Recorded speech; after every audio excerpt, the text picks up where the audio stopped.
This week on THA's Omnibus.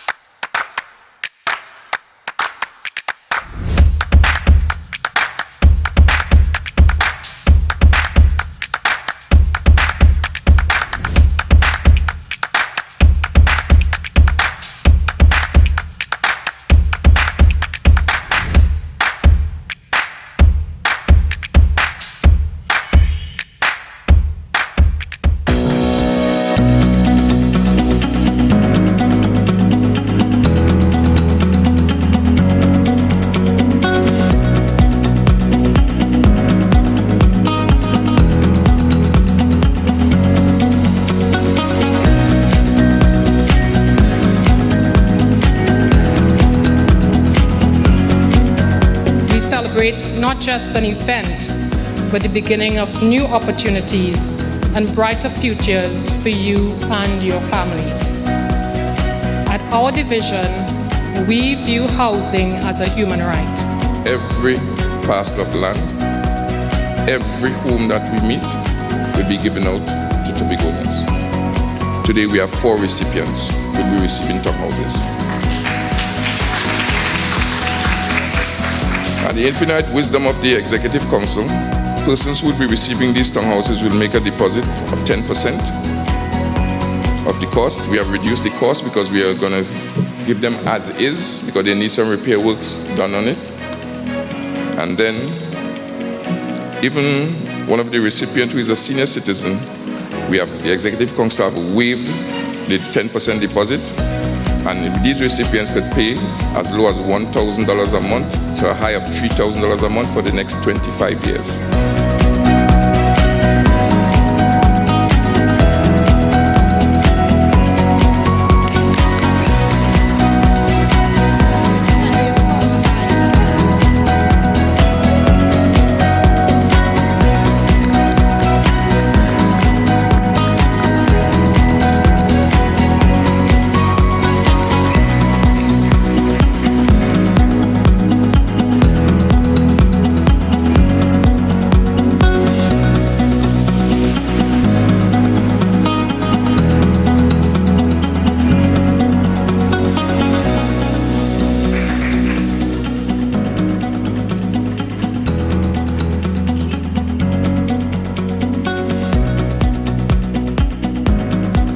In 2022, a wall, a returning wall was behind the house, and all the rainfalls, it came down and broke part of my home. And it was so devastated that, I was home with my mom, and the part of the house was her room.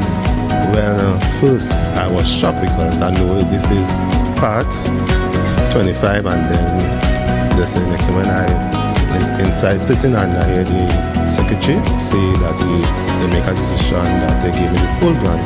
I said, wow, this will carry me a long, long way. I didn't have to wait for another,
What we have here is an example of all of the things that we need to do to ensure that we maintain good mental health.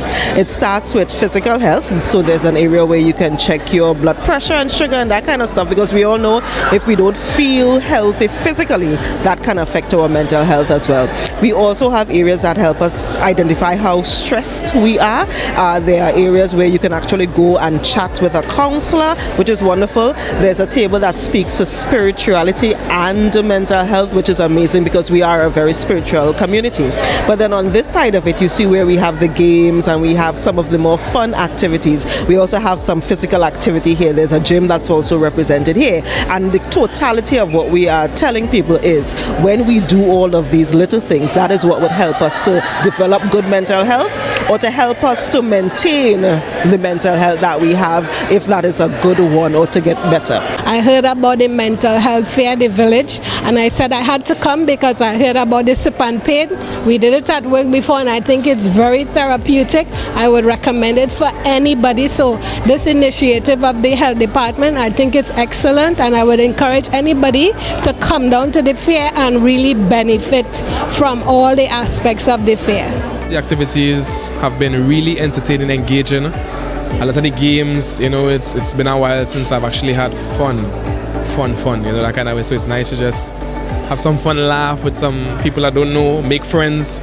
So it's a really nice initiative, must say. Mental health comprises three things: how we think, how we feel, and the things that we do. So mental health affects, our cognitive functions, our ability to make decisions, to plan, to set goals, our ability to think rationally. It also affects our feelings and our mood, so how we respond emotionally to events, and it affects our behavior, the things that we do or don't do. And some of that could be, for example, like acting out aggressively or withdrawing, staying to ourselves. So just in general, good mental health then refers to having a balance in those three areas.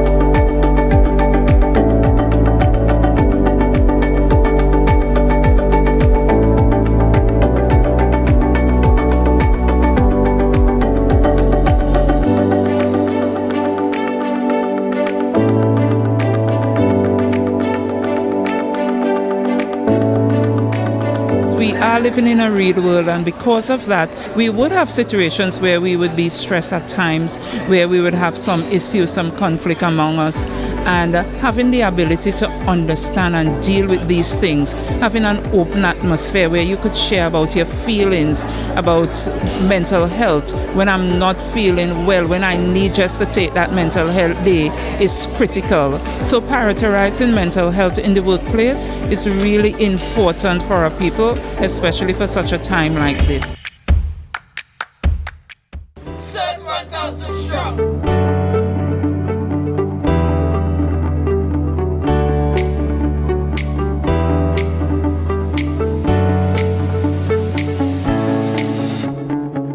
Good afternoon. My name is Sean Anthony, and I would have joined CERT 1000 Strong just to make a positive impact in my community. My name is Steven James, and why I joined CERT 1000 Strong was to be an invaluable member. I saw it as being my brother's keeper, and I believe I can make a big difference, or at least help others in need. I know, and there's no such thing greater than helping somebody who can't help you back. That's the purest form of kindness. I would personally encourage anybody to be that superhero or that hero for their community. CERT 1000 Strong volunteers started with just 40 volunteers, and currently in our registry we have over 600 CERT 1000 volunteer members. Depending on where the volunteers live, they are subdivided into zones, color-coded by area. CERT 1000 Strong Volunteer is a dedicated initiative focused on enhancing community resilience through comprehensive disaster preparedness and response training. Necessity for us to increase those numbers going forward. Also train and tool those personnel, ensure that they are ready, ensure that these zones as they are have the amount of coordination and teams that are necessary. So we're responding from inside out, and that is the whole purpose of volunteering. and the whole purpose of CERT 1000 Strong. Because when you respond from inside out, which you are the responders, and in the village and the communities and all those lovely colors, the different zones, you know the infrastructure, you know the special needs people, who to go to or who we should go to. You know the skills persons in case we had to repair houses, repair the water course, or whatever it is. You are the people in the community and you know. So you are the first responders there.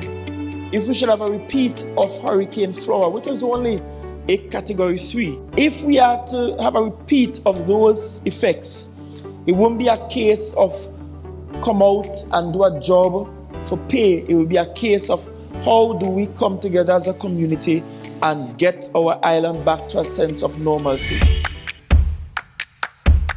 There is a girl, she is wise and wary of flames, but still, she knows she will survive the fire. Life scorches sometimes. She has been a phoenix before, and every time she burns to ashes, she knows exactly how to rise again. Those powerful words used describes how powerful girls can be throughout life. And recently, the world celebrated International Day of the Girl Child with the theme, Girls' Vision for the Future. And to commemorate this day, some of the island's most empowering women had the opportunity to share their stories and experiences with female students at Scarborough Roman Catholic Primary School. Today's program, featured especially on the girls, was instrumental. We looked for persons who we thought could encourage, give them that boost of confidence and so forth. I think the selection, it was good and the students seemed very receptive. I was roving throughout the presentation, so I would have peeped into the different classrooms and they were quite receptive. Is that this year's theme is looking at females breaking barriers and just breaking through any glass ceiling. My industry is media and communications, and as I was saying to the young ladies, we have not very many females in some of the portfolios within media and communications, so like the graphic artists and the videographers and the photographers. It's really predominantly males. So it was an opportunity to encourage them to look outside the regular jobs or the regular professions and venture into some unorthodox professions which are really growing and becoming very, very popular in today's society. Well, as always been at our RSC and participating in their activities, it's always a unique experience, I must say, to be here today to give or to motivate the students, the girls, as it's International Girl Day. It's quite it's an honor to do that, I must say. They were really excited, and that actually increased my excitement. So I am really pleased that the energy was awesome, and I hope that my message was well received. So today I had to present on deportment to the young ladies. I think that's something that's very important to instill in our young women, showing them how to carry about themselves. It helps to instill confidence, helps them to understand themselves a bit better, to know that I am a woman. When I walk into a room, I need to exude that confidence and show people that I mean business. It was very receptive by both Standard 5 and Standard 4. They enjoyed it thoroughly. The Standard 4 class was really, really receptive. They wanted me to model on my way out, which I did, and you heard all the rockers in the room. And that was such an amazing feeling, just being able to give back to the young people of Tobago as a fellow Tobagoan. I learned that girls are unique and they're special in their own way. It was very nice. I enjoyed myself. I learned about being each other's keepers. I learned about new jobs, and I learned about photographing, video art and stuff today.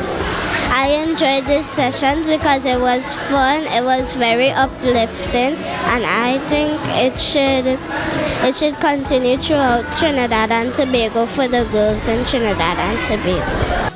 International Day of the Girl Child is celebrated on October 11th annually. Yes, secondary schools across the island, it's assembly legislator again. And we are coming to you with the Tobago Day Youth Caravan. So sharpen your debating skills, get your points ready, because we are coming. Who is the head of the legislature? So I'll tell you the name of the presiding officer. So this is the other arm of the THA, Miss Abby Taylor. You've ever heard that name before? Miss Abby Taylor is the presiding officer of the Tobago House of Assembly. It means that whenever you meet at the Assembly Legislature building on the 4th Thursday every month, except during the recess period, which is July, August, you will see Miss Abby Taylor presiding. So we want to talk to you about the Tobago Day debate for students, and we want to talk to you about the study tour that is held by the Assembly Legislature. This year we're taking students and teachers to the UK. It taught me new stuff about debating. As a person who has a career choice of law, it helped me understand how to approach other speakers. We have a Tobago Day debate that happens, it's on the 4th of December, partly every year, because that is a significant date for the Tobago House of Assembly. A motion is simply something that we want to have done or to change something, right? So let's say, for example, I know we was discussing here science when we came into the class. You remember that conversation? Nice. So let's say you want to have a change in that policy, usually it comes through a motion. So the motion will discuss what the issue is and there's a resolution at the end. What do you guys think is a resolution?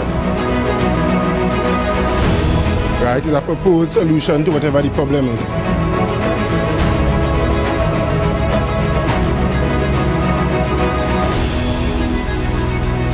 Hashtag the People's House. Hashtag pro-governance.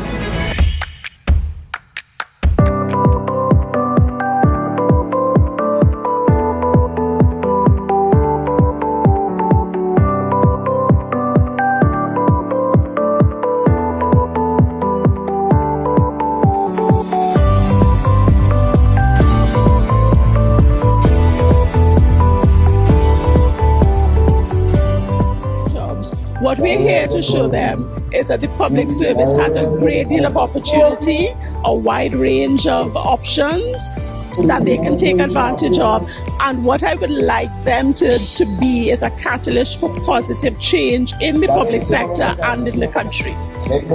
I'm hoping that people get a better understanding of how the public sector works, what we do, what opportunities are available, and that they become excited to come on board. We need persons that are enthusiastic and brimming with excitement to tackle the task at hand. Team members that are helpful to clients and colleagues alike. Those who never get tired or weary of learning and are inspired, not daunted by challenges. I am talking about men and women that are honest and also resilient in the face of challenges. So to the job seeker who came out today in your numbers, as well as those who are actively involved in the public service, I encourage you to do the meaningful work to become your highest self. I love the fair. I enjoy all the booths I find. It is very helpful. I think the career fair is actually a pretty good initiative. It helps people to understand what exists in the space. It's interactive, so it's not just you come and you get the information, but you're getting an opportunity to ask the questions, interact, find out more. Like I just found out that there's a service where it's totally up to date about all the public service vacancies, and I didn't know that was a thing. So I think it's a good opportunity to come in, again, interact with the information, and you'll learn something new. You might even find something else that might pique your interest. I brought my son and I came with my mom and my brother. My brother is in 5th form, my son is in standard 5, he's doing SEA, and I thought it would be a good opportunity to expose them to the different careers so they can see, so when it's that time, they would have an idea. It was really good, a lot of interesting things you can learn and see, so even if you're into business, they have the other booths like customs, things that you could come and find out about things I didn't know about customs. I got to learn today. So it was really interesting, really fun. You play games, you win stuff. So yeah, you can bring the whole family down and enjoy. I commend it because it allows growth. It allows our persons to plan where they want to go, where do they see themselves in the not too distant future. And it informs the public that we are here and we are here to serve you.